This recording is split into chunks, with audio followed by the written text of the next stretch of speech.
Good evening. Thank you all for coming this evening, and welcome to ACT's Fall 2015 lecture series, Toward a Philosophy of the Act. I'm Gediminas Urbonas, director of the ACT program, MIT program in Art, Culture and Technology. Tonight we continue a 10-year tradition started by our predecessor, the Center for Advanced Visual Studies, of inviting important critical thinkers and cultural producers to explore emerging lines of artistic practice, research, and pedagogy. The concept for this series, A Philosophy of the Act, was inspired by an early work of Mikhail Bakhtin, which mediated on the difference between physical and mental acts, a lived experience versus the representation of experience. Our focus with this series is to explore methods of embodied experience. Our ensemble of speakers and respondents are engaging a range of themes, among them the design of social systems and participatory engagement, spatial practices of the commons, rhizomatic platforms of exchange, and teaching as an artistic problem. In the spirit of the roundtable format, we would like the lecture to give way to a discussion involving the whole group, a discussion sparked by our respondents, Vivek and Sandra Rodriguez, who will be properly introduced in a few moments. And just before I introduce tonight's guest, I'd like to recognize the series coordinator, ACT's Communication and Public Programs Coordinator, Amanda Moore, and the input of ACT students in bringing the series to life. It's our pleasure to welcome Wendelien van Oldenborgh, a Rotterdam-based installation artist and filmmaker whose work, among other things, uses the cinematic format as a platform for co-production and the exploration of subtext that are obscure but at play in our mediated landscapes. She has exhibited widely and was recently given the Netherlands' most prestigious art award, the Alfred Heineken Prize by the Royal Dutch Academy of Sciences. Congratulations.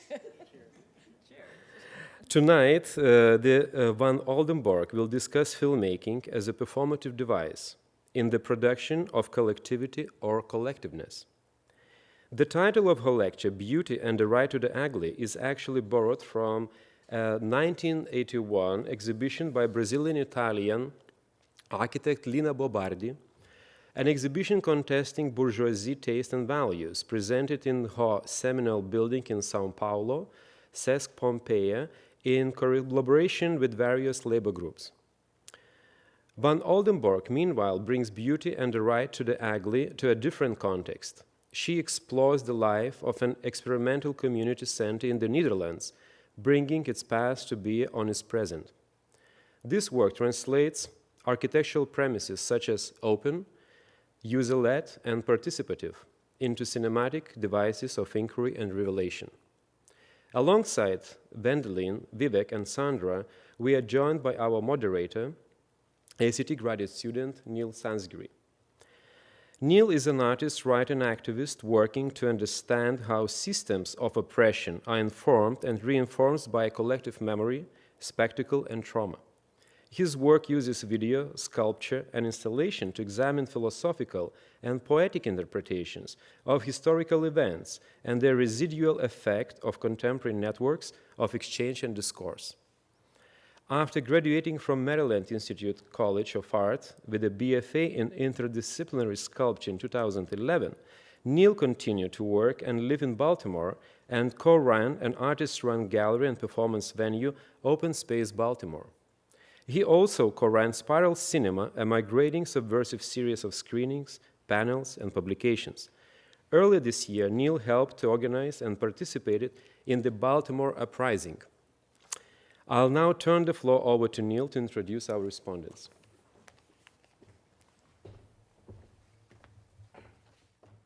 Thank you, Gediminas. One's voice in the act of personal speech is perpetually caught up in a complex web of emotions, experiences, ideologies, and connections that resonate with the image of one's own personal identity. Yet culture is promoted through this act of voices both uniting and clashing, overlapping and meshing with one another, creating connections or reifying frictions. It is in this meeting of the voices, the combinations of moments where one is not necessarily preaching to the choir, that the power of democracy is carried in people. The demos in ancient Greece, the ordinary citizens, and the polis, or the gathering place of ordinary people to hold discussions. These notions are almost absent in this hyperglobalized society. Privatization has consumed public space. We are encouraged to separate ourselves from others through escapism, to avoid confrontation by complacency, and denial through stoicism. Yet with the combination of settings, situations, and people, unexpected results can occur that radically alter conversations, shatter stereotypes, and chart new course for exchanges among individuals that are at a stagnant and stale, strained by the oppressive extremities of late capitalism. Wendelien van Oldenborgh's powerful artistic practice does something similar. By combining and resuscitating buried historical fragments, often dealing with the complex subjects of colonialism, labor, identity, and public space, with dialogues between carefully selected and sometimes disparate people, van Oldenborg produces works of strikingly intricate yet poetic examinations of what happens when lightly veiled moments of heavy historical significance are invoked and speak to present conflicts still plaguing contemporary life. By raising often uncomfortable questions and re-examining places, letters, writings, and other historical material that have often been whitewashed or even co-opted over time, van Oldenborg confronts this material head-on with the help of participants, often activists, theorists, musicians, and other artists, by writing scripts that address these difficult subjects through the medium of performance, dialogue, and film. Gathered today to join the discussions with Wendelien, we have Associate Professor Vivek Bald from the Comparative Media Studies Department here at MIT and researcher Sandra Rodriguez from the Open Documentary Lab. Vivek Bald is a writer, filmmaker, and scholar whose work focuses on the vanishing histories of the South Asian populations in New York and in America. His unique approach to South Asian diaspora spans from documentaries on the lives, struggles, and activism of New York City taxi drivers from India, Pakistan, and Bangladesh to the anti-racist youth and music movements in the 1970s and 1980s Britain. Bald is currently working on a transmedia project and documentary aimed at recovering the histories of peddlers and steamship workers from British colonial India who came to the United States under the shadows of anti-Asian immigration laws and settled within the US communities of color in the early 20th century. Sandra Rodriguez is a documentary filmmaker and researcher focusing on our understanding of our relationships to media developments, exploring how they are used for social or political engagement and how they contribute to social change. Rodriguez holds a PhD in sociology of new media technologies from the University of Montreal and has published a book and articles on mobilization in networked cultures. Her 2006 film, The Enemy Within, won a Singapore National Youth Achievement Award. As a fellow of the MIT Open Documentary Lab, she is currently conducting research creation project, Thinking Impact Analysis with Transmedia Platforms. And with those introductions, it is my pleasure to hand the floor over to Wendelien van Oldenborgh, and after that we will have a few responses from our respondents, and then open up the floor to Q&A. Thank you.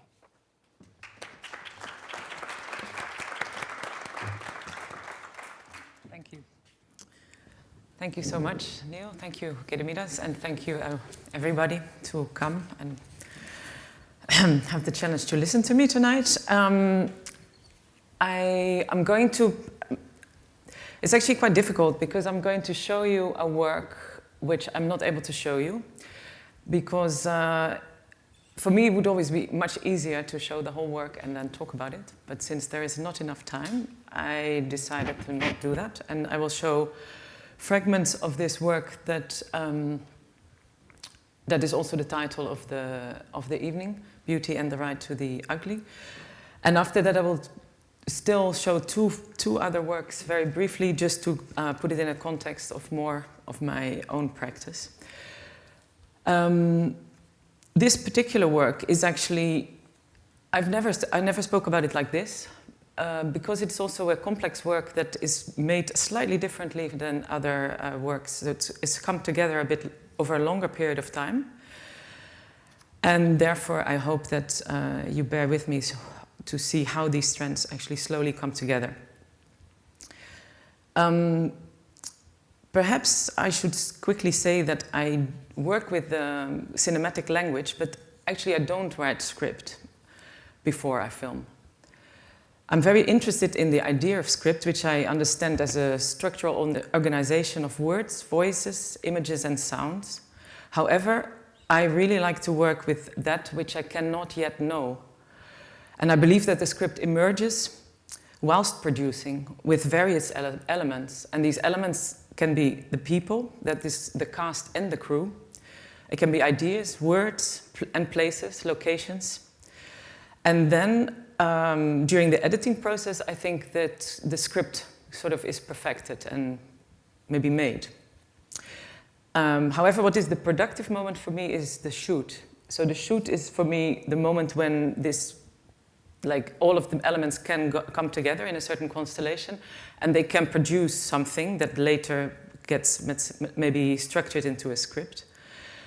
And in this, so this shoot is usually 1 or 2 days, or actually usually 1 day, in which I bring all these things together.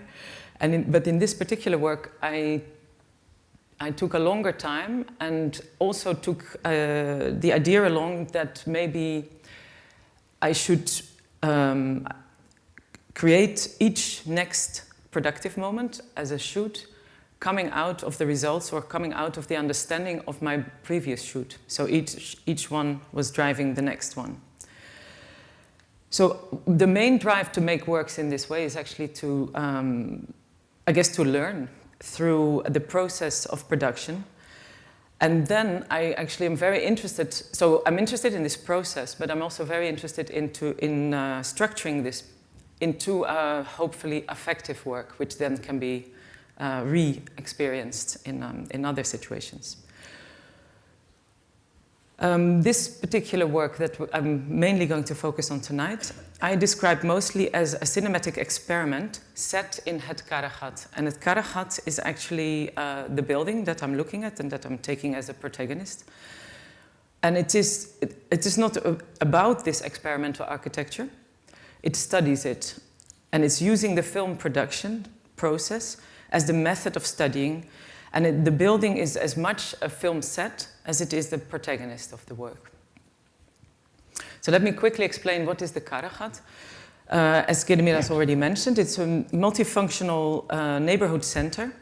It was built to house a school, a library, a supermarket, a gym, a bar, a medical center, and also an empty space for community activities.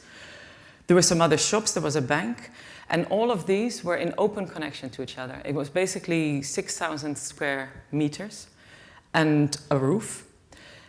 The most amazing thing was the school, because the school was in open relation to all the other functions, but it was also having no walls between the classrooms. So there was a concept of the open school, which was actually around at the time. So we're talking about the early 70s. It was designed by the Dutch architect Frank van Klingeren and opened in 1974. It was, I think, as much a social experiment as it was an architectural experiment, which was initiated by the city government and the architect. It was immensely popular with architectural journals and professionals who came to visit regularly. And actually, from far away, there's stories about busloads of Japanese architects roaming around the school. And it was very much supported by the city in the early days, although it was always a controversial building. From the early days, there was always writing in the newspaper how it could be a dangerous building, and it had lots of doubts from many people. Also, the school, I think, was the most contested part of it. But what was interesting when I met the building and the users was that it actually seemed to have lived up a lot to the expectations of the fact that people would organize themselves and use the building. Because just to make it once more a bit more clear, since it was not organized, it was not a wish from a group of people that sort of self-organized and desired such a building, but it was imposed by the city government onto a group of people, which I find by itself already quite an interesting fact. Still, these people took up the challenge and filled it with what was expected from them. So when I first encountered the building in 2012, I think it was, I couldn't really recognize it as an architectural highlight that could be described as open. When I went in, the first thing I bumped into was a wall. And since I also knew that the architect had described it as something that he built with as little architecture as possible, I also thought maybe that these walls were actually the outcome of a use. So maybe it was desired by the users to make these walls, and it was actually a natural outcome of the building. But actually I found soon enough that many users that were from the beginning period, they were absolutely not happy with these walls. So what you see now, and what I will show, the first few still images that I will pass, is the installation that I made to, this is the work, let's say it is an installation. And it is designed as an open structure, which was very much referencing the building itself, but also Lina Bo Bardi's exhibition models. As Gedimiras just mentioned, Lina Bo Bardi is an Italian-Brazilian architect whose work I followed actually for a long time. And there is a whole lecture to be given on her, and maybe some of you are familiar with her work so that you can see the references. So I structured the edit into 3 chapters, which are each 15 to 20 minutes long. And I made this spatial situation such that actually the time-based work runs over the 3 screens in time, so in a sequence. It starts actually here on this screen would be chapter 1. And as chapter 1 is running on the other 2 screens, the other chapters are announced and also how long they are. And then if chapter 1 is finishing, chapter 2 starts, and chapter 3 afterwards, so that you have to also move your body in space to see the work play out. Each chapter is actually related to a stage in the development or the history of the building, which at the same time reflects a societal idea that informed or shaped it. So each chapter also relates to a part of the building that expresses this kind of analysis through the particular use and space of that part of the building. So these chapters obviously come out of the whole process of making. I couldn't know that in the beginning, what I wanted to sort of say about this development and how this building actually starts to show itself. But it also, if you've seen all of the 3 chapters, you've actually gone through all of the building. And it's this pretty labyrinthine at the moment because of all these walls. So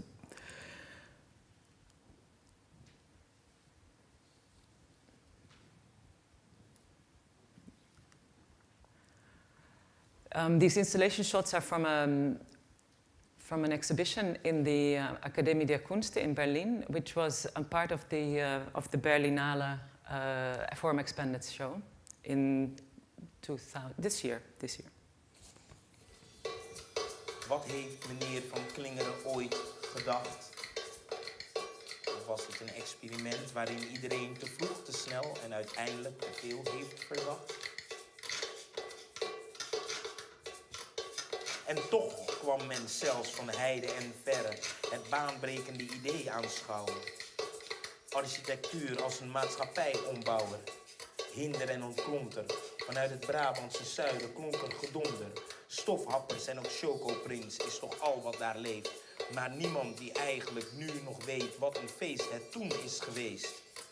Wat men toen uit zichzelf deed, is geworden wat men nu van ons eist. Ooit was het Karahat als idee alleen al machtig. Nu lijkt er niet meer dan een vraagopwekkende verzameling glazen piramides op een dak in Eindhoven te zijn verscholen.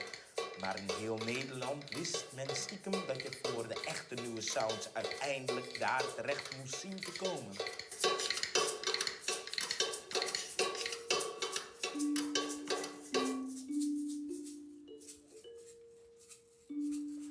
Nee, dit is nog allemaal. Ik denk als je dit schot weg zou halen, Dan zit je in de dan kuil. zit je in de kuil. Ja.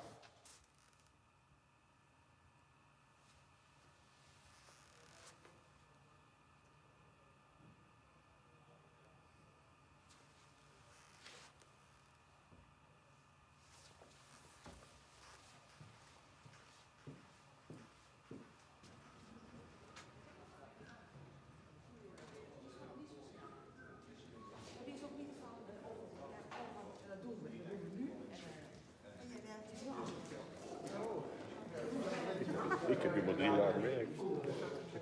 Ik heb 11 jaar gewerkt hier. Ja, met 85 Nou, jaar. ik bijna 23 jaar. Ja, kijk. Ja, dat is wel. Maar het ziet er als werkelijk, het ziet er niet uit. Nee. Onverstandig.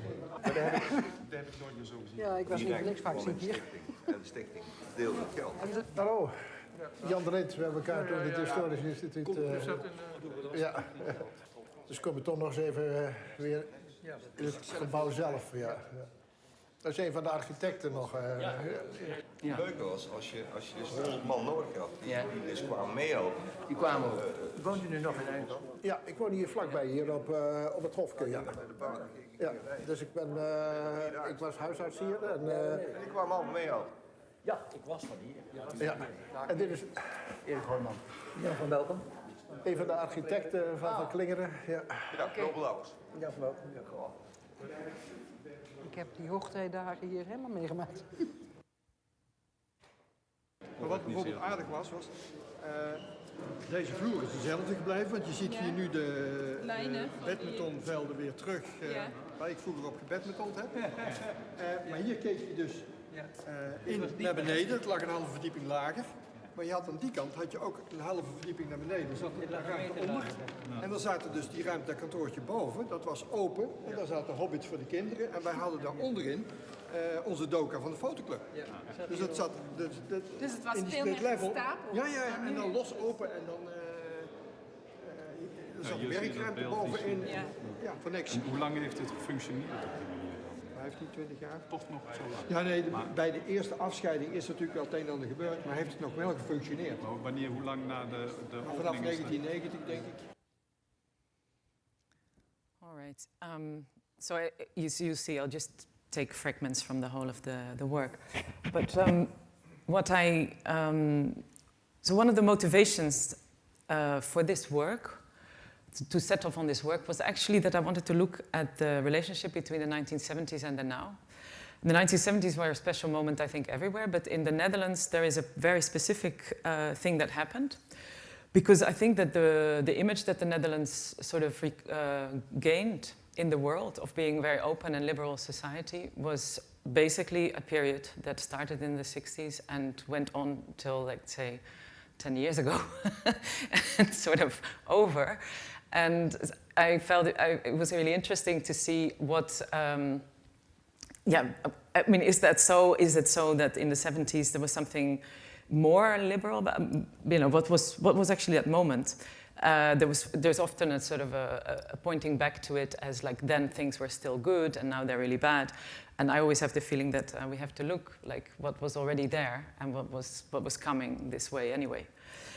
And so actually this building was also a kind of a materialization or an embodiment of something that would speak between these two moments.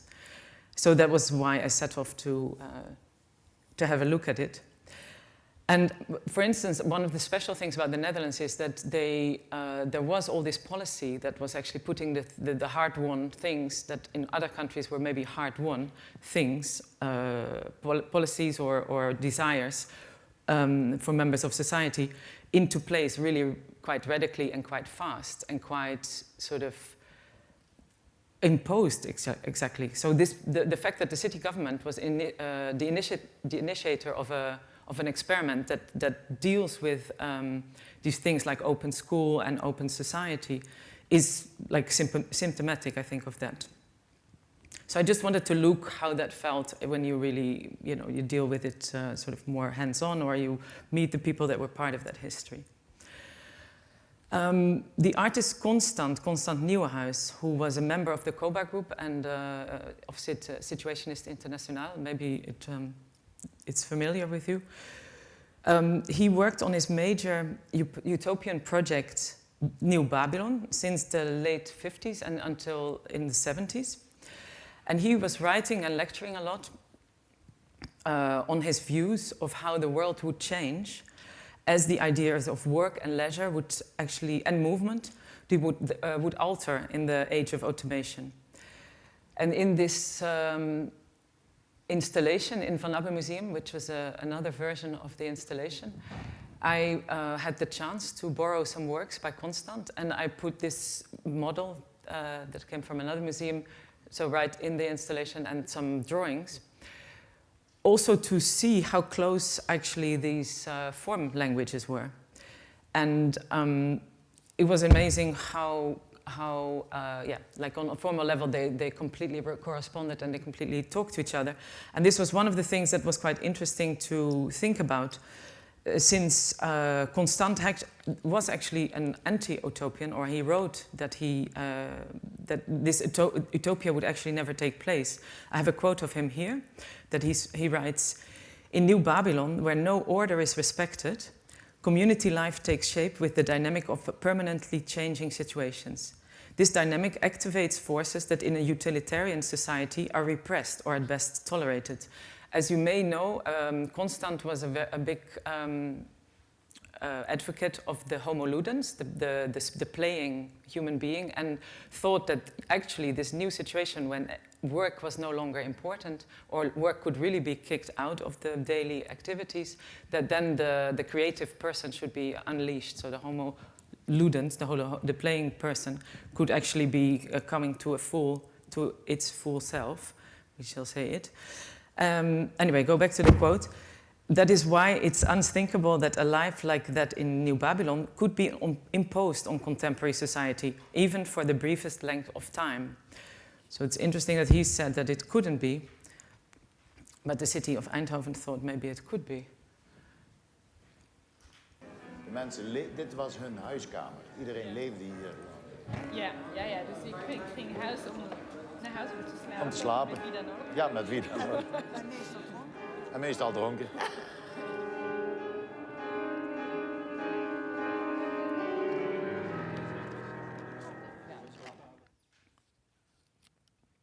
Dus 47% van de oorspronkelijke wijkbewoners die zijn uit elkaar. Er waren veel kinderen. 47%. De helft. De helft. Maar die zijn wel allemaal in de wijk blijven wonen. Ze zijn alleen van voordeur gewisseld. En open tuin, hè? En ja, er stonden geen afscheidingen tussen de tuinen. Ja, hebben wij nou. Nee. Ja, maar nu is alles weg, hè. Maar vroeger stonden tussen al die tuinen stonden geen afzettingen tussen. Dus het was één groot plantsoen. Dat nodigde er dus ook uit. Maar als je dat allemaal afsluit, dan moet je hier rondgelopen rond dat gebouw om daar bij die winkels te komen. Hier bij die sportzaal te komen. Bij ons kon je niet meer voorlangs, weet je wel. Moest je achterlangs... Er waren heel veel ingangen, toch? Of was dit wel... Ja, maar die kwamen allemaal hieruit. Maar de gemeente heeft dat stuk verkocht. En nu heeft de gemeente alles weer teruggekocht. Daar heb ik nog wel eens staan zoenen met meisjes. Er was zo'n klapdeur, hè? Tenminste, er was een halletje. Ja, dat is waar. Ja. Dan kun je het halletje zoenen. En want dan kon je gewoon even... Oh, dan kon je even terug terecht. Maar die is er nu nog. Oké. Maar daar wonen mensen in. Daar wonen mensen in? Ja. Daar wonen mensen in? Ik heb nog steeds de sleutels van het gebouw, want ze hebben mij nog nooit gezegd van luister... dus ik loop hier beneden, om de hoek loop ik naar binnen toe, in het VTA. Ja. En dan kom ik dus onder in die peuterspeelzaal terecht. Maar ja, er stond een 2-persoonsbed, dus toen ben ik maar weer uitgegaan. Er wonen mensen hier? Ja. Hier beneden zitten 3 mensen te wonen. In het café woont... wat is dat dan? Zijn het anti-kraak. Anti-kraak. Anti-kraak. Op die manier. Ja. Het is allemaal anders zonder leeg. Ja, en dat café, daar woont een meisje in. En in de bibliotheek zitten 2 kunstenaars in daar. En, ja, gelijk hebben ze.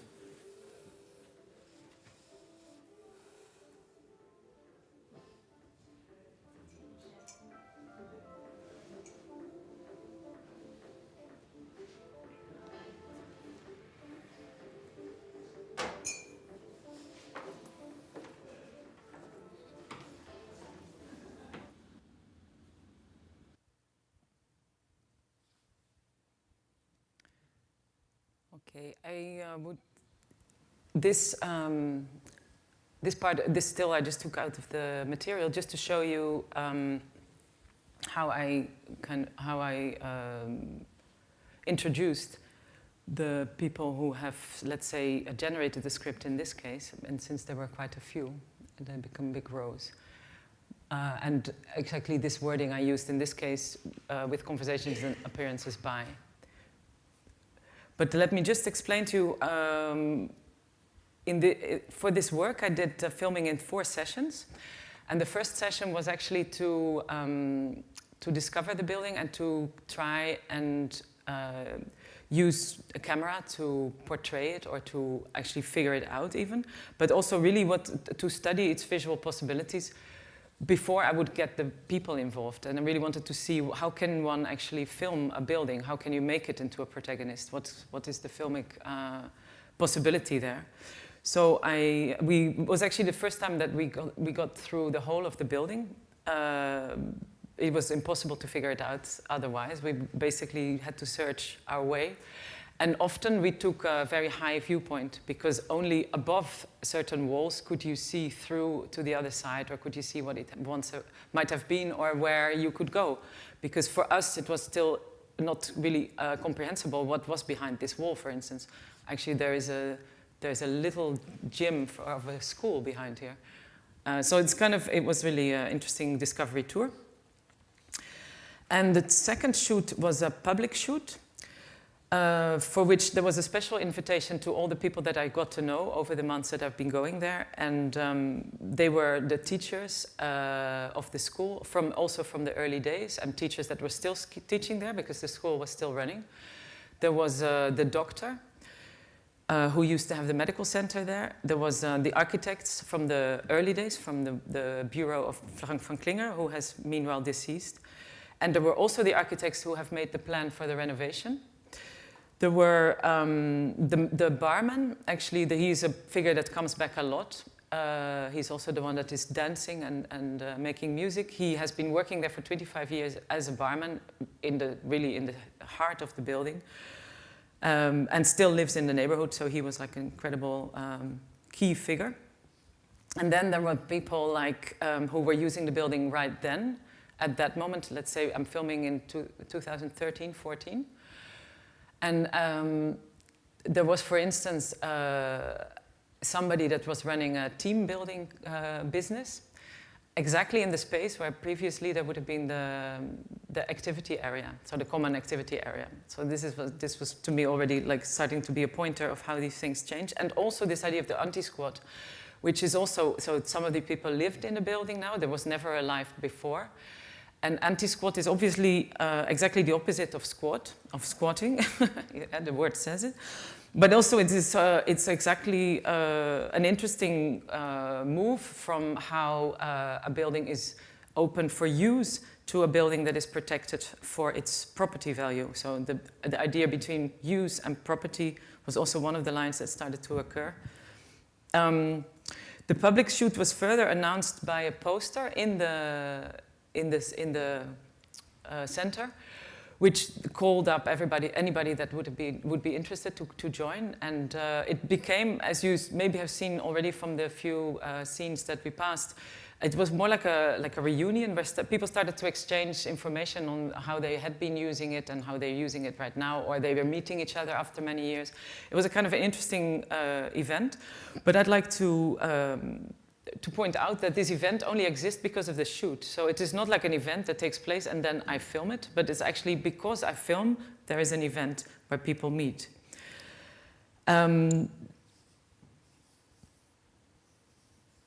And this method actually of making a shoot public, I've used in various other works. It has a really interesting, it gets a really interesting intensity. The third session, which is something that in other works I often don't do. So in the many works, the only session of shooting is this very intense and very concentrated session. But in this case, I had a possibility to take it further and to ask some of the people, to invite some of the people that were there in the public shoot to develop some scenes together where we could take more time to develop a scene. And these scenes, would eventually articulate the editing route. From, let's say, the depiction of the 1970s experiment to its neutralization over the years. And this was again done spatially as well as in filming concepts. And the scenes were, developed with the people themselves and also in a particular part of the building. Then there was one fourth session, because when we were doing these smaller scenes with the smaller group of people, suddenly the demolition works had started. They had already announced that at some point the renovation would take place. This was totally interrupted actually by economic circumstances. So basically they wanted to renovate the whole of the building, but they eventually, it fell through. It was already 3 years after the competition had been written out and won by these architects that are also around. But then the school had not been renovated for about, I think, 40 years or something. So it had to be renovated. It's a state school, so they had to really do it. And then this was also postponed for a half year, because I all the time thought they were going to do it whilst I was filming. But in the last shoot, it was literally the demolitions were coming in. And 2 weeks later, I could film the taking down of some walls, which was rather interesting. So I'll just continue the route through that we're making now, which is now I will show some fragments of chapter 2. Which basically focuses on the school area, actually.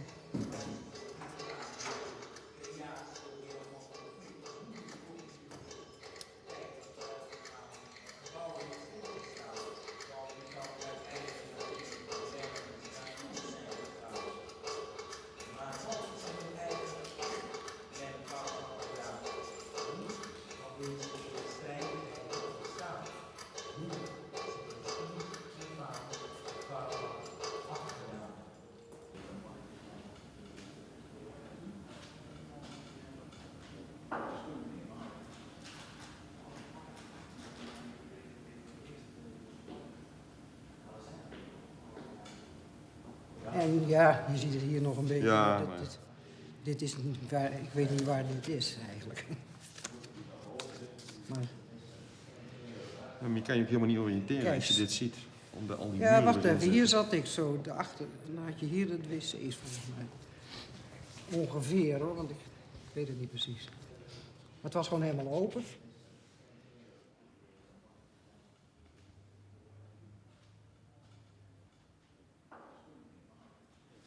Maar ik weet dat ik de eerste dag na mijn werk thuis kwam, dat ik zei, die kinderen lopen over tafels.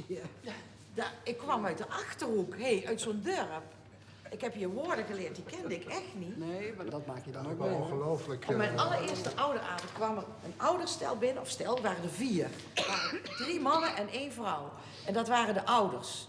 En toen dacht ik, oké. Nou, die moeder is in ieder geval, die vrouw, dat is in ieder geval de moeder. Ja. Dus daar richt ik me dan maar toe. Die 3 is... En de vader was gaan samenwonen met een man op de bovenverdieping van het huis. Ja, en zij woonde nog beneden met haar nieuwe vriend. Ja. En dan moet je net uit een dorp komen.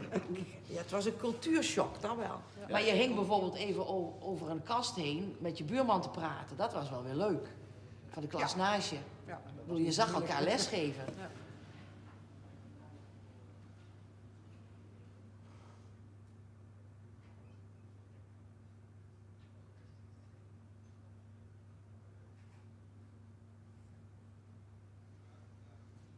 Maar toen ik hier kwam werken en ik kreeg een klas van 32 kinderen, want daar begon het mee. En die zaten hier en daar was daar de toiletten. En in ieder geval, de helft verstond me niet meer, want ja, Harry.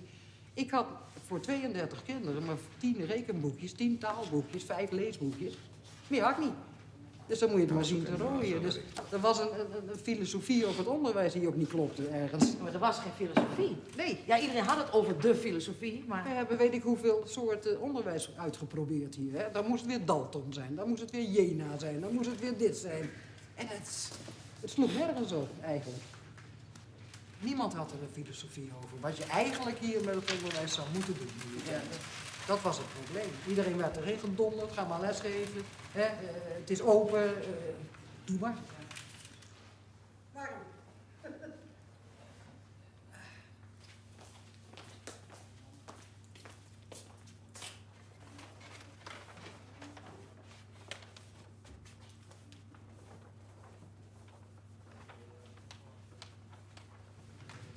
Volgens bleef. mij bleven de mensen met humor over. Ik denk het wel. En, Ja. en die hoe heet het, die flexibel waren. Kijk, als je niet flexibel bent... Nee, maar wij konden ook heel vaak wel lachen om de gekke dingen Ja. die ontstonden.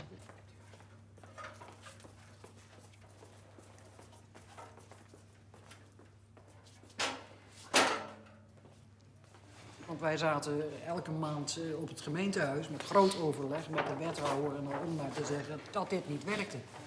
En daar wilden ze eerst niet aan. Want ja, het was hun prestige, het was hun experiment, wat zo noemden ze het. En wij zijn werkelijk, we hebben heel veel overleg gehad, of hier of gemeente. Tot midden in de nacht, hè? Ja, sowieso. En toen eindelijk gaven ze toch toe dat het toch niet zo geweldig ging allemaal op school, omdat er ook heel veel leerlingen weggingen. En toen is het verbouwd in 1978. En toen kwamen die muren.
You would almost think that I set it up, but that would have been really powerful. I just wanted to read you a small part of a text that Anna Manubens wrote. She was collaborating in different practical and intellectual capacities on the piece. And she writes, it's a text on this particular work that is coming up. Having worked as a producer, I am especially sensitive to forms of criticality that take place as an act, as an implemented method that restructures the production apparatuses. In detailing the production process, I would like to foreground how, in this project, the restructuring was accomplished in response to the subject. In our case, the ugly entered the filming process in the form of indecision. However, such indecision did not result from a frailty in determination, but rather from a determination to leave open and undecided the project's materialization. I think she was, as a producer or somebody that was working on the production process, rather frustrated that I was never taking decisions. Like I couldn't say what was going to be the next shoot and how and when. So this was kind of a bit frustrating, but it was indeed a part of how the project was taking its body. So I'm just going to show you part of the chapter 3. The chapter 3 is called Normalization Makes Everything Safe Again, which is exactly how I felt that a lot of the processes had been sort of undone in what they'd first set out to do, and where actually the people started to react to it, and then sort of they end up not being done anymore. Yeah, let's just watch it first. Nee, de gemeente die staat er nu anders in. de kuil was een overdekt dorpsplein. En als zodanig werd het gezien als openbare ruimte. En dat zijn een x-aantal vierkante meters. Die moeten nu gevuld worden en die moeten betaald worden. Want anders is het gebouw gaat geld kosten. En in de nieuwe optiek, de nieuwe visie van de gemeente, die te begrijpen is overigens, mag het gebouw niet meer iets kosten, maar moet zichzelf kunnen bedruipen. Wat ik hier leerde als jong kind, was dus dat je dus grenzeloos kunt werken. Maar wat ik daar later van meenam, ik ben terechtgekomen in het bedrijfsleven en heb dat eigenlijk nooit meer kwijtgeraakt. Dus ik ben op een gegeven moment ook directeur geweest bij een bedrijf wat dan moet ik het even goed zeggen, in de jaren 90 het eerste virtuele kantoorconcept ook had. Nou ja, dus dat gedachtegoed komt dan terug. Ja, dus niemand meer een eigen werkplek. Niet meer alles voor jezelf, maar gewoon samen delen. En dat betekent in dat geval, met 900 man kon je met 250 werkplekken. En wat u heeft in de jaren 90 hebt neergezet dan voor dat bedrijf, is eigenlijk gemeengoed geworden bij heel veel bedrijven later. Het gaat er alleen maar over flexibel werken. En zo min mogelijk vierkante meters en vergaderruimtes creëren. Precies. En dan 100% benutten inderdaad van de ruimtes die je hebt.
En hoe lang mag je hier nog wonen?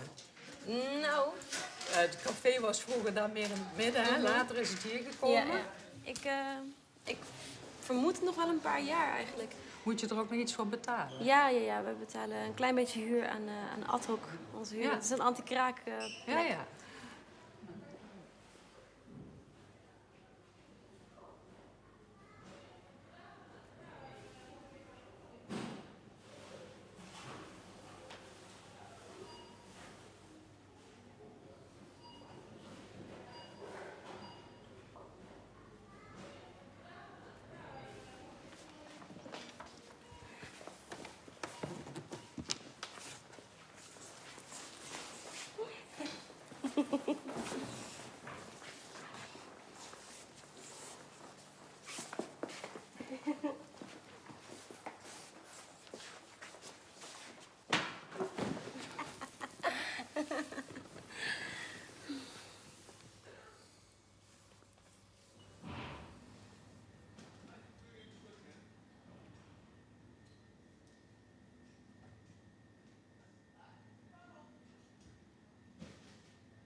How do you feel now coming back? Does it not break your heart?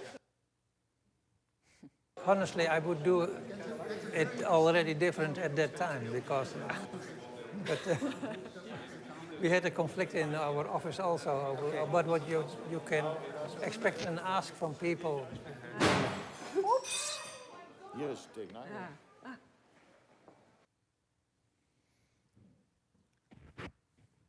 Okay, this is as far as I wanted to show this work. This is actually interesting. This is the announcement, like when we're waiting for the film to start. And here's the newspaper that says the Karahat is a dangerous building.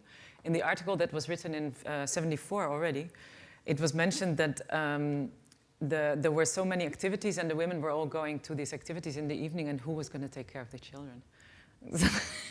It was like, this was a surprise to me too, because this is actually a left-wing newspaper, daily newspaper in the Netherlands, and I really didn't know that in the 70s that was, I would have thought that was not the thought, let's say. So I was a bit surprised that conservative thought was there, right there on the daily newspaper. So just to say one more little thing about the anti-squat, because, I mean, this, I don't know, it is a typical Dutch system that is like extremely profitable at the moment. They are in certain cities, they are really almost running the city. So in this building, there were 3 anti-squat agencies. What do you call that? They were negotiating these spaces. So 3 different ones were like competing with each other to have the space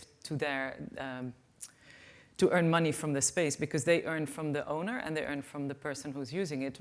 And this person who has this kind of lifestyle that reminds of the 70s lifestyle of the users of the building at the time, but is totally in a condition that is, taken away all agency from that person.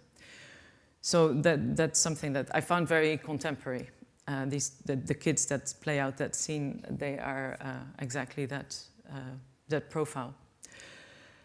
So, just if I may, because I think with some of the issues we probably can discuss later. I just wanted to show you 2 much shorter parts of 2 other works. This first work is called Bete Deise. It's a film of 41 minutes and shot in Brazil with 2 fairly well-known public women, publicly known women. Bete Mendes is she's an actress from telenovela, so a soap opera actress. She came up in the early days of telenovela, which was in the 60s, as a star, very young. But at the same time, she was in a resistance movement as a young person, even in an armed resistance movement against the dictatorship at the time in Brazil. And was actually caught and put in prison. Then in the late 70s, she was part of the workers' movement and is actually one of the founding members of PT, the Workers' Party, that later came into power with Lula as president. So she has all the time been a novella actress. So all these years and until now, she's also a novella actress. And when I got to know her, which was actually for another piece I wanted to include her in, I found out that it was very puzzling to me how she had this totally activist and political side to her, and her art was not that. So it was very separated in her, these 2 sides. Then Daisy Tigrona is, she's a funk singer, and funk is the Brazilian funk, which is, Brazilian funk, it's called funk carioca or funk, baile funk. I don't know if you're familiar with this style. It's a very rough rap style. I see a lot of nodding heads. Good, everybody. I don't need to sing it. So Daisy is actually a really important female voice from that movement, which is pretty male, or mostly. In the early 2000s, there were a few women coming up really strong, peaking, so let's say 2003, 2005. And she's one of them. The other one is Tachi Quebra-Baraco. I couldn't help telling you that because her lyrics are so amazing. She said, "So feia mas sou na moda. I am ugly, but I'm in fashion." And this was very interesting, liberating lyrics that many women actually still carry. Daisy became very famous because she, actually Mia from London, MIA, perhaps you also nod your head, good. And then she had this song Bakkie Dongon, and the sample in that song is Daisy's sample. And this whole story is also something. Anyway, that it did actually mean that at a certain moment Daisy became quite famous outside of the communities where there was already millions of listeners, but this music was actually very forbidden. And if you don't mind, you will see why. It has a, yeah.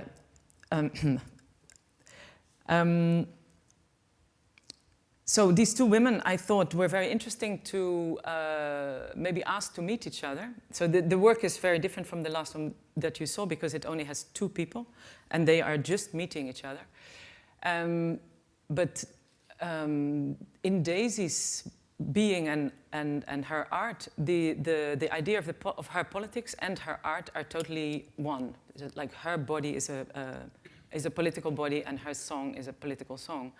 So I found that already like an interesting point of departure, that we have these two women that have these two things, but they actually function differently, and they also function differently generationally, which made me think like maybe we can also find out something about maybe new ways of doing politics through like what these women have to say to each other. And there were other issues that I thought they might both relate to. It's women's issues, culture, entertainment as well, like popular culture, etc. So they met in a location that is an unfinished building. It's actually a building in transformation. It's an old house that was being transformed into something else. So it was kind of a neutral ground for them to meet, and it became a set of a certain nature that had a certain domestic size, but also larger than that, and so it was a good place. Again, I didn't have any script for them, but I set them up in different sort of scenes and made suggestions, and the film became something quite other than I had expected. I will show you why I think that was. One time I was asked to show this film, which I would more show in a cinematic situation, in a group exhibition. And then the curator said, I said to the curator, but it's a film, I really want to show it in cinematic conditions. And so the curator said, then build a cinema. So that's what I did. And the design is, it's inspired on, again, a modernistic sense of also structures that Lina Bo Bardi also uses, but also Rietveld would use it, like really simple joining structures. And my idea is mostly for every installation that it doesn't, it's not a black box, it doesn't separate itself from the rest. And here is even the sort of, the projection booth is open to the rest of the exhibition. So, and inside also the light comes sort of in. Anyway, I'll show you, it's 2 minutes only from the 41-minute film.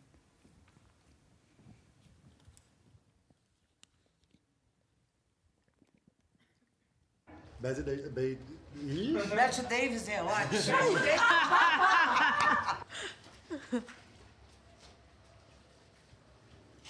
Você entendeu o que eu estava te contando?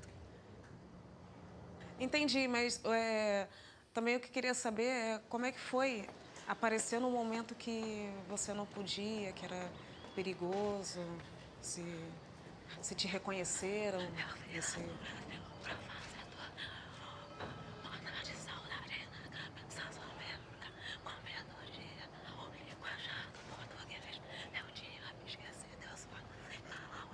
E então era uma contradição doida, porque o meu personagem na novela foi crescendo, foi ficando maravilhoso, todo mundo apaixonado por mim. Então você imagina a loucura desta pessoa, Bete, porque eu estava na tela, na casa de todo mundo, e ao mesmo tempo eu fazia uma luta contra o governo.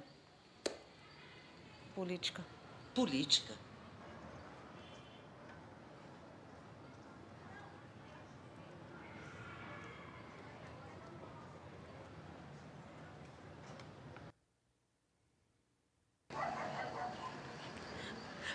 Conseguiu me comer agora? Quer me esculachar?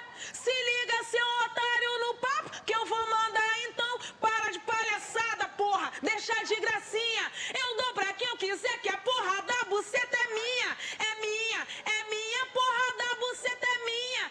É minha, é minha, é minha, porra da buceta é minha. Corre pro banheiro, vai bater uma punhetinha. Eu dou pra quem eu quiser, que a porra da buceta é minha. É minha, é minha.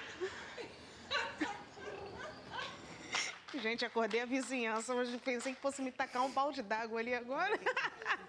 Tá todo mundo na janela.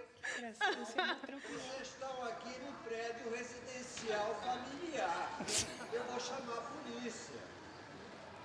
O quê? Tem alguém falando alguma coisa aí?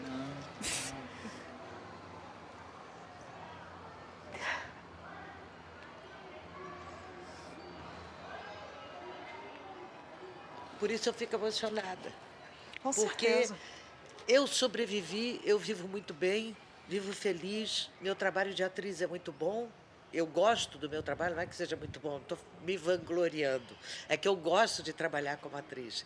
Mas eu participei também dessa luta para que a gente tivesse as condições melhores. Não são ideais, mas a gente sempre esteve presente brigando para as coisas melhorarem, né? E hoje eu faço parte de um movimento de artistas em defesa das populações que são menos favorecidas. Yeah, I'll stop there. I hope it stopped. The thing, what was in this shoot really different from my, I mean, of course you don't know exactly what to expect, but you have a lot of ideas of what you think might occur. And here, actually, underneath all the sympathy and the excitement of the two women meeting each other, more and more the tensions between them arose. And as you could see here, this is one of the scenes that it's apparent, but there are many more in the film, where suddenly you realize, I mean, there's this discrepancy between what, so Bete is talking about that she's part of a movement of artists that is concerned about the conditions of those who are less favored. And there is somebody standing in front of her that is exactly from that background, and she doesn't see her. She's like, she talks about these groups, she talks about all these things, but she does not make the contact with Daisy. So this became really, it was a kind of a painful process, but yeah, there is for me, it became an interesting thread in the film, a very difficult one to, yeah, a more difficult one to deal with, and therefore much more interesting and challenging. But I could talk much more about this film, but we won't. Because I still wanted to show you a little bit of a film that is the most recent film that or installation film that I finished. I finished it in April this year. It's called From Left to Right, and it was first shown in the showroom in London, which is a small exhibitions place where sort of very engaged works are usually shown. In any case, or let's say engaging, I made this installation as a kind of I copied the structure of the space, but that was there already, and just made a few small devices to have the work in full relationship to the outside as well. There you can see the daylight coming in to the right. You actually can look outside, and outside can look in. And when I show it in installation, there is the credits and the subtitles on the small screen on the side. So they run actually alongside the film, which you don't see in the single screen version.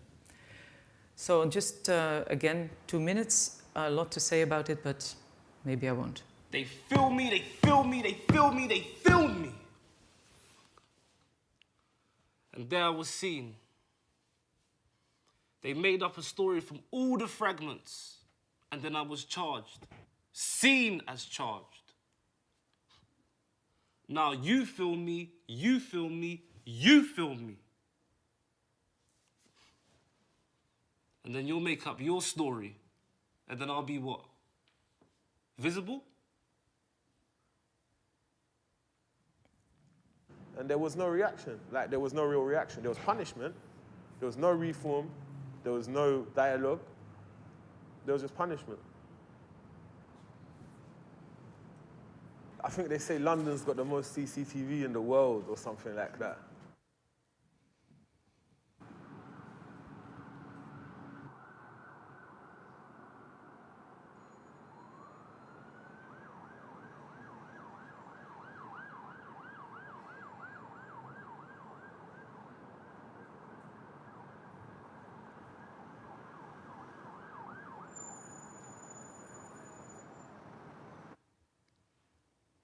Growing up around here was like, I don't know, it was cool. But knowing that that building was there, you have to think twice about the things you do. It's kind of like puts fear into people, you know? People would always walk around it and be careful cutting through. Even if they wasn't doing any criminal activity, they'll just always be careful around it.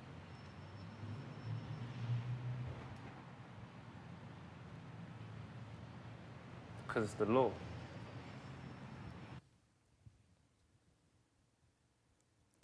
So that's it. It was filmed in that same neighborhood where this exhibition space is, in 3 locations, which also functions as personages, with 6 people that also met on the occasion of the shoot. 2 people knew each other, but the others really met at that time. And just for you to understand this, what he's saying, he's really making up at that very moment. He's not practiced any acting to do this. And I think one of the things that interested me very much in this piece, but I'm not even able to show it, is that, for instance, his voice, or specifically his voice, actually comes into the piece in 3 or 4 different manners. So he's having this, so he's making up something to say, and here it's very much carried like a drama. And in other moments, he's speaking like really fast and answering questions. And on another moment, he's actually rhyming. He's speaking in rhyme. So I think these were really interesting things where, like, the idea of the performance in front of the camera took on really different forms, even in one person, and that it actually says a lot for me. I want to leave it here, and thank you very much for your attention.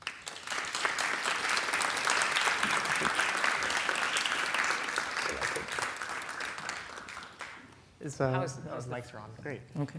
Thank you, Wendelien. So we're going to have some first responses. Vivek or Sandra, do you have any first initial thoughts or questions or? Well, let me ask. I'm glad that you showed these other short pieces as well, because it really fills out, for me, certain kinds of themes that I see emerging even in just these small pieces.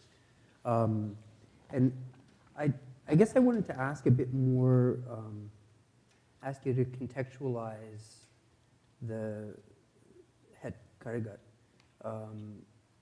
and in terms of everything that was happening, not just within the Netherlands, but globally in the years that led up to that moment, right? Because, you know, we think about 1968 and the Vietnam War, the anti-war movement, the various anti-colonial struggles that were going on across the world. So many of those movements also had these kinds of reimaginings of living, right? Of sociality, of community, right? And, you know, often that took the form of the commune, and there were leftist communes of various kinds, feminist communes, hippie communes. There were, you know, communes centered around charismatic figures, you know, whether it was people like gurus or people like Jim Jones, you know, and each one of those, in some sense, went through some kind of process of an original utopic vision, right, to some dissolving of that vision, right? And in some ways, that's that seems to be what the actress in the second piece that you showed is also kind of narrating, right? Yeah. In some ways. Some way, yeah. It's kind of like, there is a similarity, yes. Yeah, so I wanted to see if you could talk a little bit more about. I mean, the Karahat is something different from those in the sense, like you say, that it was something that was imposed by the municipality, and then people were left to make of it what they did. But I'm wondering about, if you can put it in that larger context and whether there's something similar between the historical progression or devolution of the idea that it started with, whether there are similarities that can be made or connections that can be made to all these other kinds of visions of the late 60s into the early 70s. Connections with?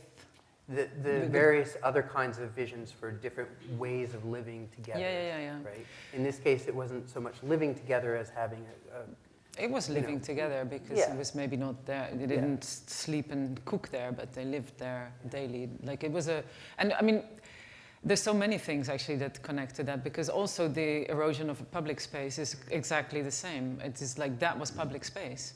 That was how it was perceived, and that's how it was began.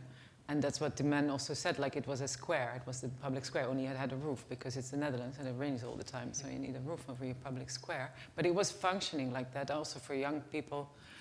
They just had a place to hang out. And of course, when I got there, they are doing this, they're very aggressively making architecture against hanging out nowadays, no? That is like the anti-hang places. So all the, and that was also the kind of speech that the new architects were having, because the building, for instance, I'm just rambling on because I'm not answering your question, but the building on the outside has this kind of line, because it's a structure based on a grid of a structure of squares, and so some have in and others are out. So you have this line, which made for great little niches for all sorts of things to take place there. And now the next architect says, okay, first thing we do is this, because we got to get rid of that dangerous space. So, I mean, I'm just observing. I'm not actually, we know what it means. So I didn't really want to say, like, yeah, you know, it goes from one to the other. But to come, I don't know how to answer your question other than that, yes, it connects to these things, but I guess I also, I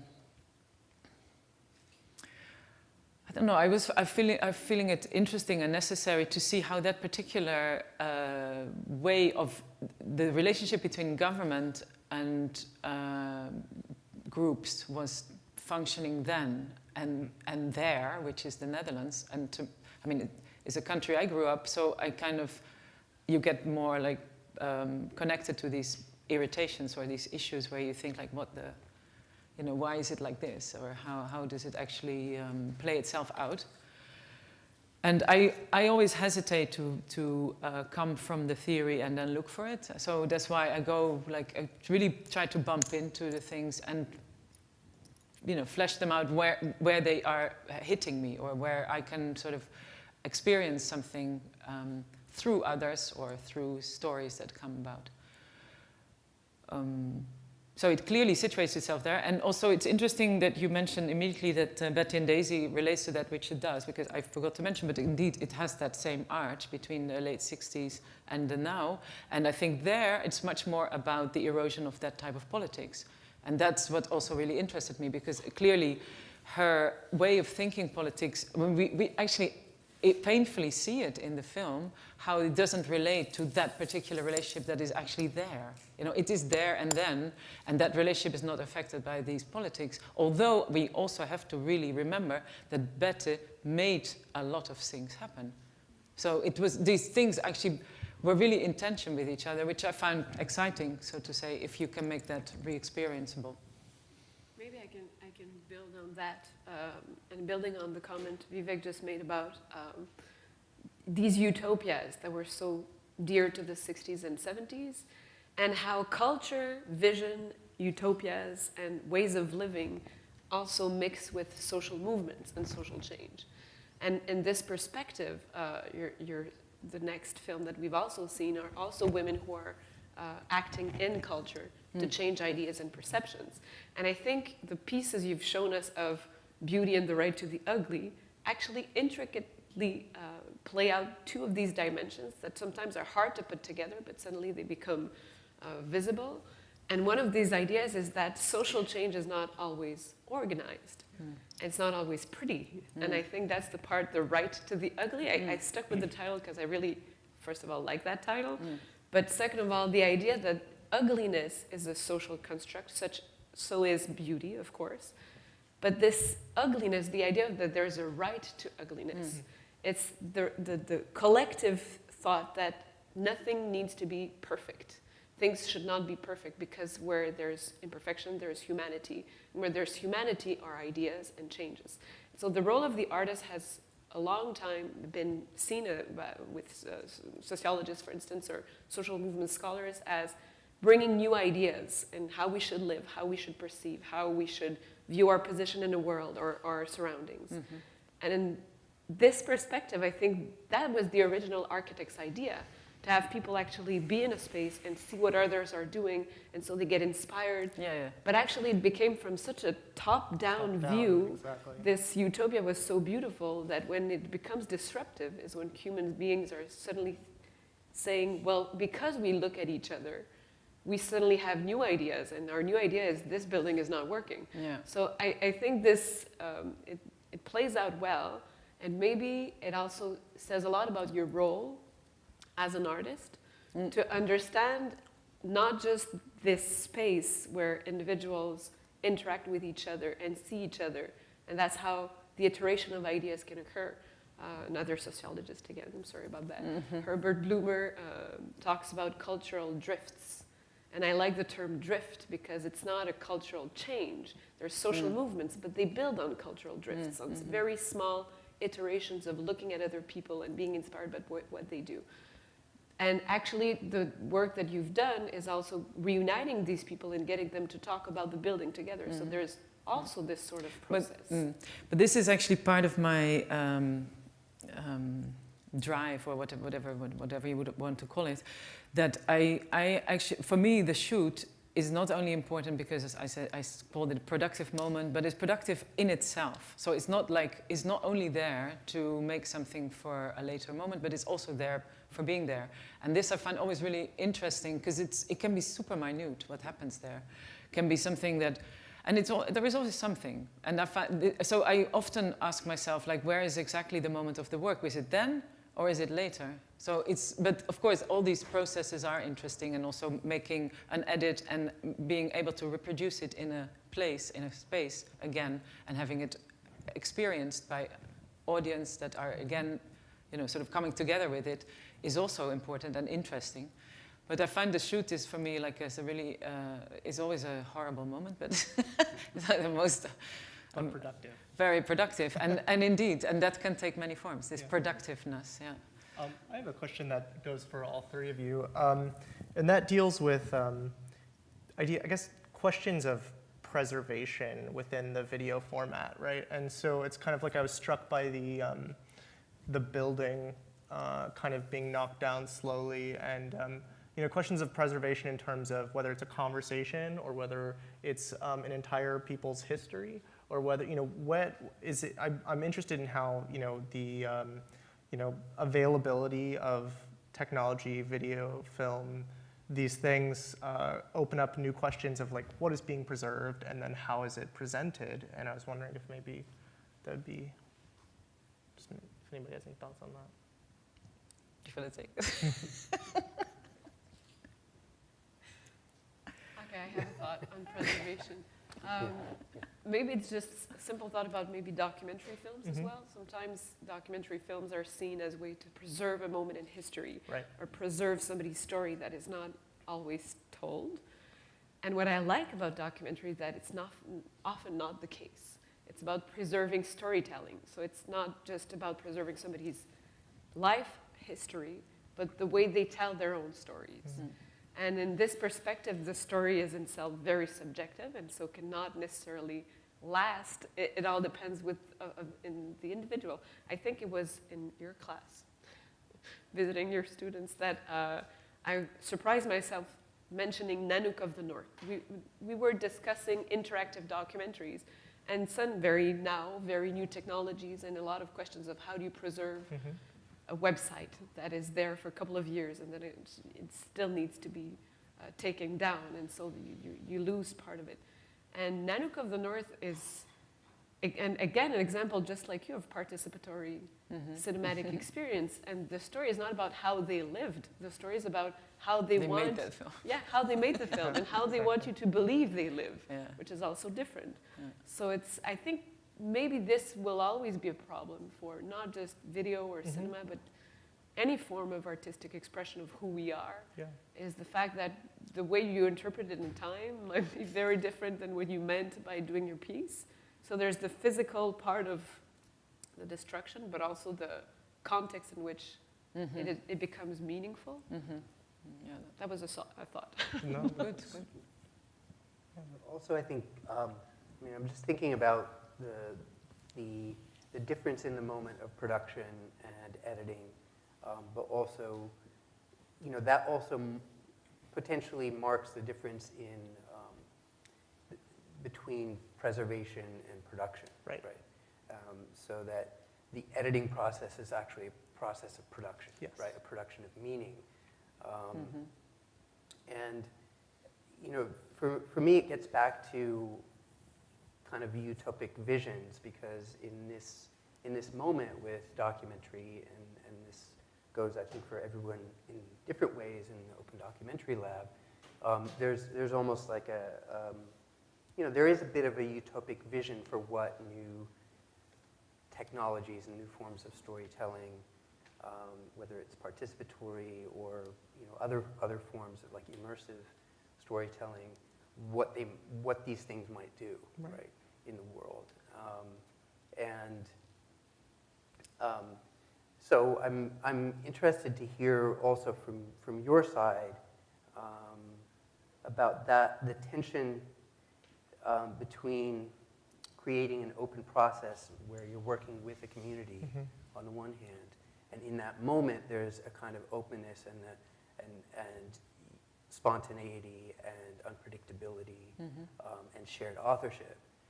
But then, right, like I'm already that's the idea, there is right? no shared authorship. Right, so that's the idea. I claim it. But then in the editing room, it really is that's about, when you, like that's the when authorship you make, comes back. No, totally. It's totally powerful and totally, right? But I would never say that I'm not the author. I am, and I also take full responsibility. And I find that's one of the things that you do. And it's a matter of negotiation more than participation, because you also, of course, it's in full respect to everybody there. And before I show a film public, it usually goes by everybody who was there, just to make sure that doesn't harm anybody. And not only that, I want to have some feedback usually. But then it is, I really do feel more and more. I mean, it is something that, of course, you start off with thinking, and then, soon enough you think, no, actually, it's me. Yeah. And it's also about voices. I always said, I'm not so interested in my own voice. I'm more interested in hearing these other people's voices. And then, where is my voice is often a question. Like, where's your voice? Yeah, my voice is there. It's like all there. It's actually everything. It's the editing. It's I set the whole thing up. Yeah, it's the combination of the events, the places, the people, the selection. You cannot of people. take it out. It's Absolutely. Like it's a thing. I wanted to say one more thing actually about this that came up before, and what you're saying about the position of the artist, because this starts to be more and more troublesome for me. And as you could notice from the last piece, where I'm actually sort of really questioning what is this thing. That was interesting. Was it that bad? minor distraction. Don't worry, the questioning doesn't It'll be last edited too long. out later. Yeah. It'll be fixed in post. But so where I could at some point in making these works, I could still sort of have the idea that making things visible would help. It would like help this drift or help the change even. And then you sort of, no, there is no such thing. And also making visible is actually really problematic because it also is exposure, and exposure can lead to imprisonment. Yes. It's like really, Absolutely. That's exactly what this was about. And so it's like I can still not do it, but I got a bit like shaky. And they, that gentleman right there, and the British fellow, he specifically said that. He was addressing that. He was, turning towards the camera and pointing and saying... I mean, this would develop together because indeed I wanted it in. Right. I knew that that's what he thought. Right. And so how could he not had to think do that, because also, that was a really, and that's, I put it on the beginning of the piece, and it will always come back, like at the end of the piece, because it will always look back. Yeah. So that's, that's exactly it. And you get that pointing. But I think, I mean, even so, it's problematic, it gets more dense and it gets more complex, but that doesn't mean anything really. It wasn't easy before, but it was just like, I think strategy and attitude have changed and must change. Also, how one relates to doing works and using camera and all sorts of things, Well, I think we're going to open it up for a few questions. Does anybody have any initial? We can keep the conversation going among us if no one else has any questions. But let's see. Okay. Well, I also find that on terms of authorship, I guess, I mean, the question is between, having credits within, beginning of the film, but also, explicitly saying like, these are the conversations, and also within most things that I've read about your work, there's normally an acknowledgement of the participation within the people who appear in the films to also have helped out with the conversation itself. I mean, it doesn't seem like it's scripted, yet most mentions that I see of your work, they do use the word script, and you use the word script yourself, yet it seems so fluid. No, but they don't. There's no scripting. Right, there. exactly. There's no script. No. There's a kind of there's some guidance. There is some suggestions, but I must say it depends. It's from situation to situation. But that one in the Karahat was like I didn't do anything. I was just like trying to capture something. Right, exactly. I was rolling around with a camera. Yeah. But that was really not. I of course said, okay, let's just have all the architects together. No, go ahead, And then I had loads to talk about because they were the new and the old architects and lots of things. So there was very little like guidance or direction. Then with Bete Deise, it was interesting because Bete is an actress and I'd never worked with an actress before. So it became really difficult because actually she was waiting for me to tell her exactly how to stand, what to do, what to say, how to act. And I couldn't because I don't even know how to do that. Yeah. But it took a while for her to do something else, She's so used to waiting for really exact, I didn't even know, like where is my positioning? Like where do I put my feet, basically? Which is also interesting to see how you play with both the creation of moments. So in a way, there's a lot of discussions about how documentary is documenting the real. And then, of course, there's a part of the subjectivity and you as an author in the editing room, but also creating situations that would not happen otherwise. No, this is totally my philosophy, like Jean Rouge and whoever else, saying that the camera is the catalyst. The camera, bringing the camera into the situation is what brings that situation to that reality. So that's the filmic reality. There you are. And I love that. I mean, that's why I said, like, the idea of the event or the shoot is the event. That's why people come together. They didn't come together because they want to come together. No, there's a shoot. And actually, that is also, it has a certain, it's still, I mean, even if there's so many cameras around, it still has a certain magic. There is not, yeah, it sort of brings something. If you, and I always do makeup because I think it's really, really interesting and important that everybody has the feeling that they can appear for camera. Yes, please. Could you talk a little bit about your research process? Because you kind of mentioned that. Repeat the question. You'd like to bump up into theory through the process or after maybe the filming has happened. How do you research your subject matter, and at what point do you say, okay, I got to stop and I just got to go do it before I become too saturated? Yeah, there is, I mean, I think the process is, because the research is always with meeting people. So it's of course I look up what all these things are, and I don't know, I tend to go like out, you know, for a long time, as we all do, I guess. It's just like finding things, finding connections that you didn't expect, and there it all is. And then when I start to think about do, it's indeed when I start to meet people and I start to think of a format in which I can generate something, in which I can make something active. And that once I've got that format, I just have to set a date, and then, yeah, you have to. No, then there's no more way back. Once you work with other people and you ask them to come at a certain date, then that's it. You've got your movement. So I don't know. There is no given moment when that happens. Really, you just have to decide that that's when it is, because indeed, it is also a pleasant, I think also everybody that researches knows that it's such a pleasant moment when you can still go, and you can still find, and you can still, and then you just have to get your wake-up call and say, stop here. We had a question in the, okay, there we go. Hi, thank you for your presentation. My question was about, at the beginning of your talk, you mentioned that part of what you were interested in figuring out to this project was how the space itself could be a protagonist. Mm-hmm. And so I was wondering if now, you know, having come to the end of it, how do you reflect on that question? What is it that you learned about how to make the space a protagonist, or surprises that came up in that process, or just what? Yeah, there's a few things that happened. So, thank you.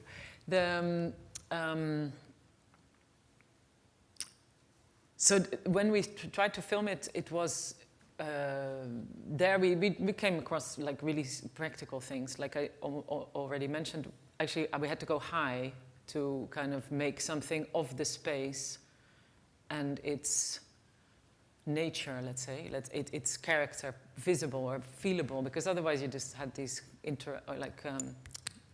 disruptions, just obstructions basically.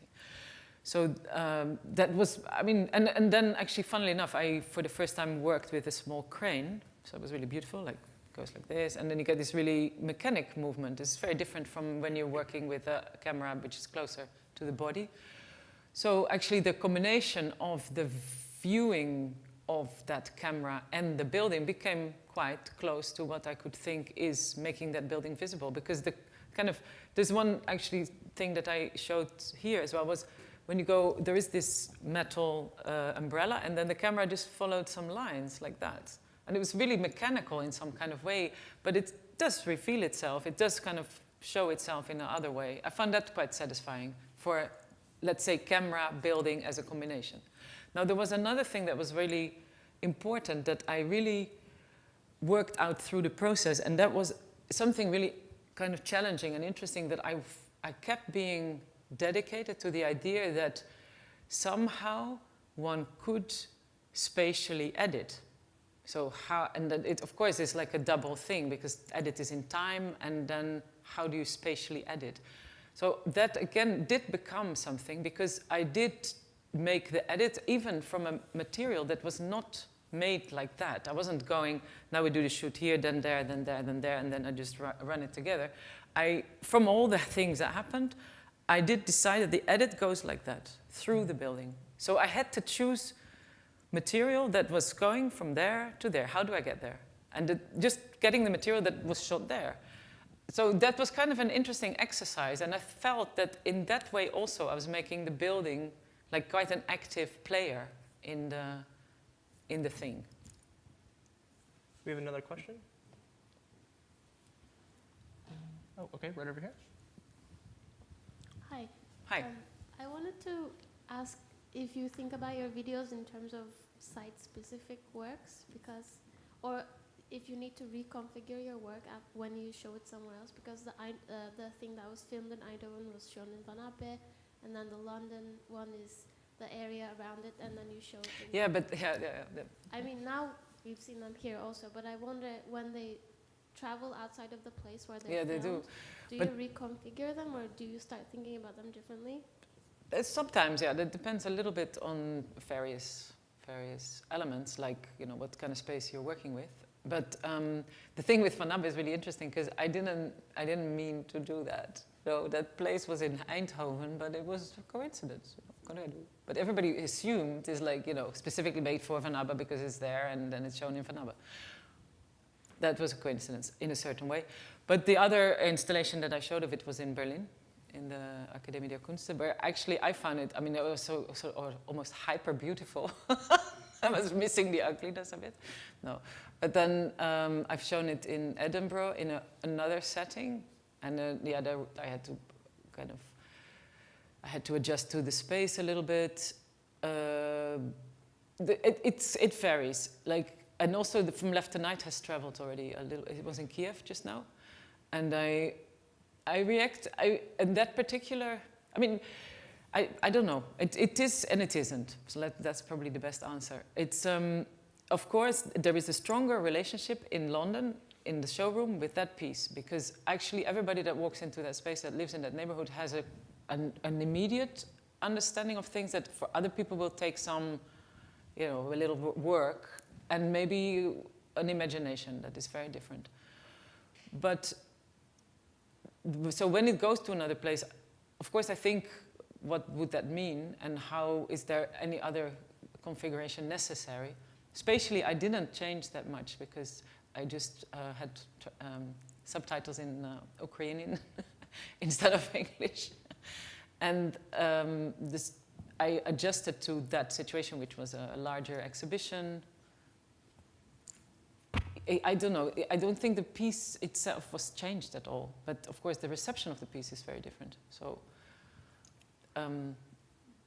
does that make it site-specific? I don't think so, actually. I think that every work is probably has a different life in a different place, just because the context in which it's received is different. Bete Deise, interestingly, I had the chance this summer.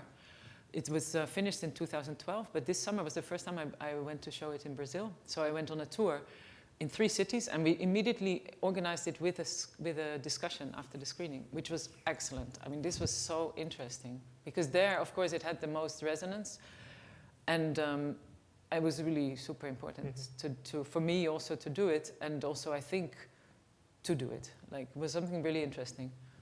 So I like to think about it indeed, but it's not always possible. No, sometimes you just let it go. Ron? Or we got a microphone coming also real quick. Oh. 2 mics. Double microphone. Thanks, guys, and the panel too. This question is for all of you, but it starts off with this arc you made back to Constant, the architect associated to Cobra and Situationist and Letterist. It's an interesting point in time, and it's kind of sad that you see that maybe his spirit of the Homo Ludens, right? Ludens, yeah. Ludens, kind of vanished because of these forces of not only time, but how the politics changed. But I wonder, where did that spirit go? And is it still something of the universe of the artist to deal with, or the universe of us as cultural people to deal with? I, for example, looked at the place next door, the Media Lab, as this incredible place that ideas of were so, at the edge, that somehow play was becoming part of it. And then I became a student here and I saw what it was like in real life. And there's so many other powers at play. And I feel like there was an opportunity lost. So I wonder if there's something that are still a place for that kind of energy. You feel ready to say something? No, go ahead, please. No, yeah, I don't know. I think yes, of course, but I couldn't prove it to you. But I think also is the form that it takes. No, I think the time that it could be described like that is over, but it's not, the spirit is over. Maybe it's like that. I also like how we construct, we rationalize reactions. We construct with reactions and everyday living values, right? And I think one way to see this idea also of the leisure society, this idea that from the thought that technologies would change our everyday life and we wouldn't have any chores to do anymore. So since we don't have any chores, we need to fill up that free space and time. And so we rationalize the fact that we're not actually just playing. Playing is creating. And so there's also all this historical perspective on how we came to see play as creation. I also believe in play as creation, but I mean, when you situate it back in time, there's also this idea that we will have a lot of time on our hand, and so we need to fill it, because just wasting time is not something important. So you can see the double coin side of things. And I think today is, there's a lot said about younger generations, about how their values are not in the right place. For instance, wanting money, wanting stability. And having studied a lot of these narratives, and just in my PhD, one of the actual thing is we don't have that. Since there is no stability and there is no everyday life and it's all work and no play, suddenly the value of play, of money and stability becomes super important. But it's not because it's your ideal of society, it's what you long for. So I'm wondering if, going back to your 70s that you were describing before, how real was this openness? And no, that's what I mean. I mean, that's what I want to say. Yeah, exactly. How much was that? But there is a cultural, there's a cultural difference here and there, even that. I was thinking about Brazil, and there is this fantastic word called, what is it?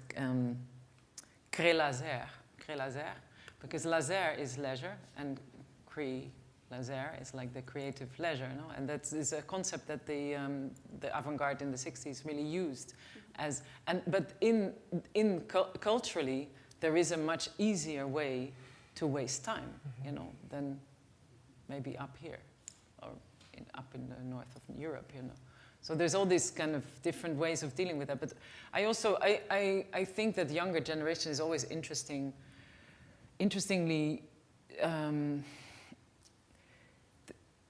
yeah, there's always a lot of drive and a lot of ideals. They just take different forms, no? And also they may not be recognizable between all the twittering and the WhatsApping, but they are, you know, I think totally there. It's just we are just conservative. I think also. Oh, good. Well, I was going to say that in the Brazilian example with baile funk and whatever. And you know, and you see that among, you know, all kinds of kind of musical, you know, what used to be referred to as subcultures, right? Is that sense of play is not necessarily coming from leisure, the kind of leisure image of leisure as being freed up, but rather coming from a place of necessity. A necessity of self-expression, a necessity of creative, you know, creative and political self-expression. Another question? Okay, Aminus, go ahead. And well, just to pick up on that thought, do you, like, for example, if you look at the work of Peter Watkins and specifically La Commune, you know, I wonder if you see that kind of like momentum of kind of like self-expression, you know, in not only in the cultural terms but also in the political terms, you know, and why I'm asking this question, you know, especially in this context of today's lecture, as you just said that you're introducing camera as a device, as agency, as a catalyst for something, you know, to happen, not only to record, you know, something, but something to happen, something to kind of like catalyze the action or the act, you know. So I'm really curious, how would you like think, or how would you relate, you know, or how would you refer to certain ontology, you know, of the practices. You know, like if you look back, like let's say at Peter Watkins. Yeah, Watkins definitely. Like I said, Jean Rouge also, and Peter Watkins. These are sort of stepping stones and learners, or what I say, learning moments that I've been going through, and La Commune certainly. I mean, it is an amazing combination of telling, yeah, like letting a history replay itself in the present, and that's exactly. I mean, that's really something I've kind of taken up. Of like you look at the history. This is then maybe history. It's not so much of a history replay itself, but I've made works where I wanted to look at a long time ago, like moments of within colonial. Within the epoch of colonial powers really playing out, like, but I didn't want to look back on them as them, but I wanted to live them, let's say, or reactivate these moments or relationships to actually, you know, have some understanding of the present moment, or to do something with the present moment. And I think La Commune is an amazing example of that, you know, like being put into like to make a scenario for that, to have it already sort of, yeah, it's a perfect school, let's say. Also, like, you know, from the people learning about their role in it, and, you know, relating it to their own lives, to them actually appearing in front of camera, talking about their own lives. So these kind of different ways of putting themselves into the relation with that history. We have time for one last question. There's a microphone right here. I have a question. I think it was a really nice question from our friend there. Where is the playing society, sort of the joy? And you said that you think it's taken new forms. I don't think so. No. I think that the statistics and the indication is that, you know, there's more distress, there's more suicide, there's sort of negative developments. So I think he's got a good point. What he's asking here is, how can we find that? How can we search? How can we, as artists, be responsible for sort of developing that again?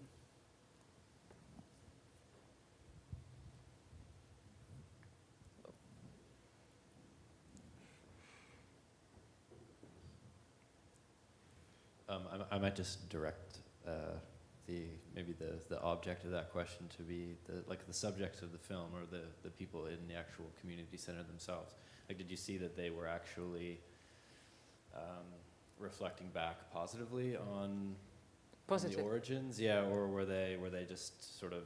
No, they were super. Everybody that was had that experience, they were like, whenever they started talking about that time, their faces lit up, and they were really, really happy. But generally in Holland at that time, are some of these architectural and social experiments like the Driehoven of Herman Hertzberger, you know, in Amsterdam, are they seen as kind of like the silly old days in the 70s, this kind of naive? You mean like that? Or is this being carried forward generally the more that neoliberalism becomes or corrodes kind of, you know, Dutch identity, if they look back at these experiments as kind of iconic and interesting and worthy of recovery? Yeah, it depends on who you talk to be honest.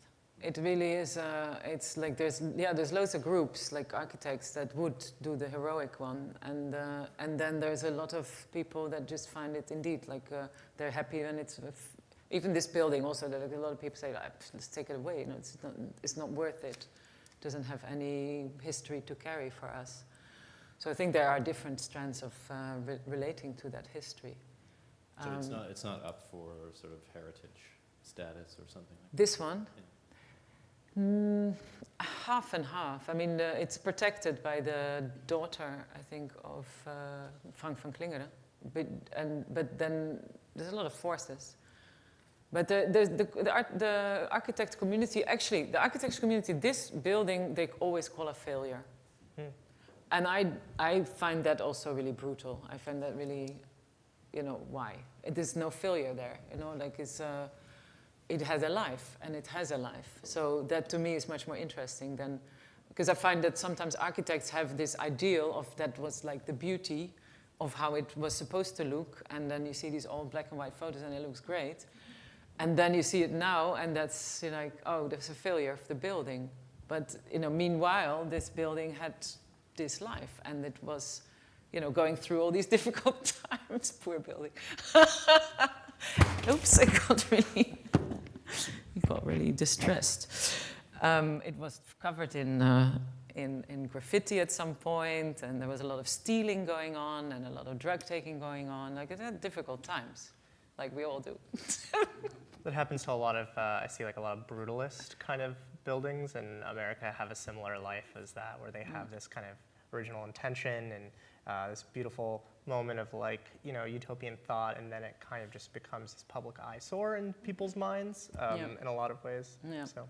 It's recognizable. So thank you so much, Wendelien and Genemius. Closing remarks. Thank you. Right. Thank you. Well, thank you all again for being here with us this evening, and thank you, Wendelien, for your compelling presentation. Actually, it resonated,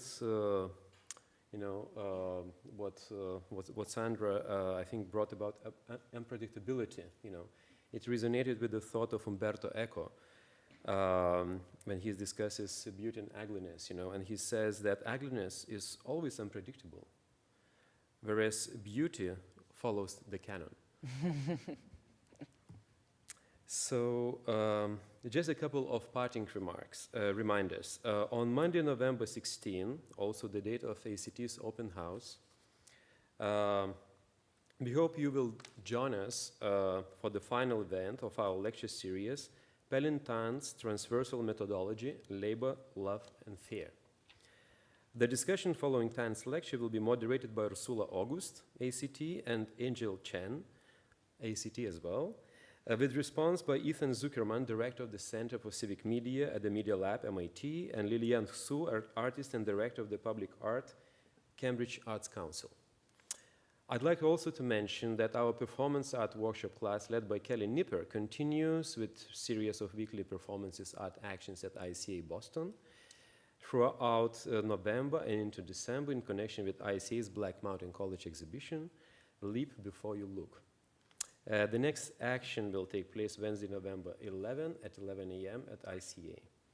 For a full calendar of our lecture series and other projects and events, please see our information table, sign up for our mailing list, and visit our website, act.edu. I'm sorry, act.mit.edu. Thank you so much.